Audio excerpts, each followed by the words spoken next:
ధనుర్మాసంలో నేడు 12వ రోజు. ఈ మాసంలో ఆండాళ్ తల్లి రంగనాథుణ్ణి తన భర్తగా పొందడానికి వ్రతాన్ని ఆచరిస్తూ పాసురాలు రచించింది. ఈ పాసురాలనే తిరుప్పావై అంటారు. ఈరోజు తిరుప్పావై 12వ పాసురం.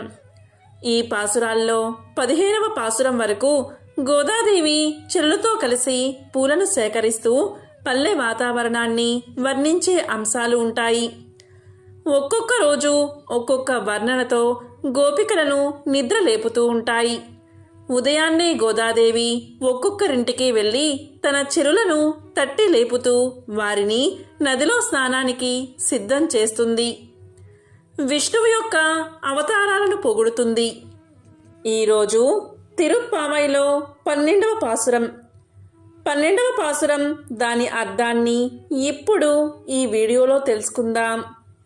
12వ పాసురం అర్థం: లేగ దూడలు గల గేదెలు పాలు పితికేవారు లేక లేగదూడలు తలుచుకుని వాటిపై మనసు పోవడం వల్ల ఆ దూడలే వచ్చి పొదుగులో మూతి పెట్టినట్లు తోచి పాలు పొదుగు నుంచి కారిపోవడం వల్ల ఇల్లంతా బురదమయమవుతున్న ఒకానొక మహేశ్వర్య సంపన్నుని చెల్లెలా మంచు తలపై పడుచూ ఉండా నీ వాకిట నిలిచి ఉన్నాము. మీ ఇంటి ద్వారపు పై కమ్మీని పట్టుకుని నిలిచి ఉన్నాము. కోపంతో దక్షిణ దిక్కున ఉన్న లంకకు అధిపతి అయిన రావణుణ్ణి చంపిన శ్రీరాముని గానం చేస్తూ ఉన్నాము. అది విని అయినా నీవు నోరు విప్పవా? ఇంకా మమ్మేలుకొనవా? ఏమి ఈ గాఢ నిద్ర? ఊరివారి అందరికీ నీ విషయం తెలిసిపోయింది. లెమ్మో అని కృష్ణుణ్ణి విడవక సర్వకాలములు ఉండటచే స్వధర్మమును కూడా చెయ్యలేని దశయందు ఉన్న ఐశ్వర్య సంపన్నుడగు ఒక గోపాలుని చెల్లెల్ని మేల్కొల్పారు. లేగ దూడలను తలుచుకుని గేదెలు పాలను నిరాటంకంగా స్రవిస్తూ ఉన్నాయి. ఆ పాలధారలతో ఇంటి ప్రాంగణమంతా తడిసి బురదైపోయింది. ఇంత సంపద కలిగిన గోపాలునికి నీవు చెల్లులివైతివి. ఓ అమ్మా, మేమందరం నీ వాకిటికు వచ్చి పైన మంచు కురుస్తూ ఉన్నా సహించి నీ గడపను ఆనుకుని నిలిచి ఉన్నాము. పైన మంచు కురుస్తుంది, క్రింద పాలధారలు బురద చేయుచున్నాయి. మేమంతా మనస్సులో మాధవుణ్ణి నింపుకుని ఉన్నాము. పైన మంచు కురియటమనే శ్రీసూక్తి దారుల ప్రవాహం సాగిపోతూ ఉంది. కాళ్ళ కింద పాలదారలు అనే ఆచార్య ఉపదేశ ప్రవాహం సాగిపోతూ ఉంది.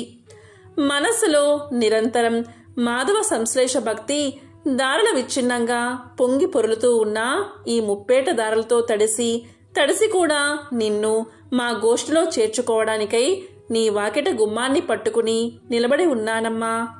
ఆనాడు సీతమ్మను అపహరించాడు అన్న క్రోధంతో పరమాత్ముడైన శ్రీరాముడు ఆ స్వర్ణ లంకాధిపతి అయిన 10 తల్ల రావణుణ్ణి ముట్టిబెట్టిన వాని గుణగణాలను స్తుతిస్తున్నాము, కీర్తిస్తున్నాము, పాడుతున్నాము. మేమింత చేస్తూ ఉన్నా నీవు నోరైనా మెదుపుట లేదేమి తల్లి? ఇది ఏమి మొద్దు నిద్రమ్మా? నీ గొప్పతనాన్ని మాకు తెలుసమ్మా. నీ మొద్దు నిద్ర విషయమంతా ఊరువాడ అందరికీ తెలిసిపోయిందిలే. ఇక నీ మొద్దు నిద్ర చాలించి మేలుకో. మా గోష్ఠిలో చేరి వ్రతాన్ని సాంగోపాగంగా పూర్తి చేయడానికి సహాయపడు అంటూ 7వ గోపికను నిద్ర లేపుతున్నారు. ఈ గోప బాలిక సోదరుడికి శ్రీకృష్ణుడంటే అమితమైన ప్రేమ. అందుకే తన నిత్య కర్మలను వదిలి కృష్ణుడి వెంటే ఉండేవాడు. లోకల్లో కర్మలు 2 రకాలుగా ఉంటాయి. ఒకటి లక్ష్మణుడి కర్మ, రెండోది భరతుని కర్మ. లక్ష్మణుడు రాముణ్ణి విడిచి ఉండనని రాముడు వద్దన్నా ఆయన వెంట వచ్చాడు. తను రాముని సేవలో మరచి నిత్య కర్మలను పెద్దగా చేసేవాడు కాదు. అదే భరతుడు రాముని ఆజ్ఞతో నంది గ్రామంలో ఉంటూనే రాజ్య పాలన చేశాడు. నిత్య కర్మలను పాటించేవాడు. ఇక్కడ మనం గమనించాల్సింది, భరతుడు నిత్య కర్మానుష్ఠానం చేసింది రాముడి కోసమే. లక్ష్మణుడు నిత్య కర్మలను మానింది రాముడి కోసమే. నిన్నటి గోపబాలిక ఇంట్లో వారు నిత్య కర్మలు చేసినా అవి శ్రీకృష్ణుడి కోసమే. ఈరోజు గోపబాలిక ఇంట్లో వారు నిత్య కర్మలు వదిలినా అవి శ్రీకృష్ణుడి కోసమే. దేవదేవుని ధ్యాసలో పడి ఆవు దూడల సేవ మరిచిన అన్నగారికి చెల్లెలా నీవు మాత్రము నిద్రలో పడి నోమునే మరిచావుగా.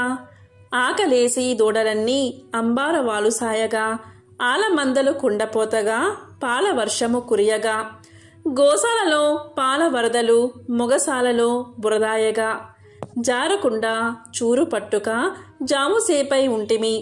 జాలి తలచి వేలమించక వెలికి రావే చెల్లెలా.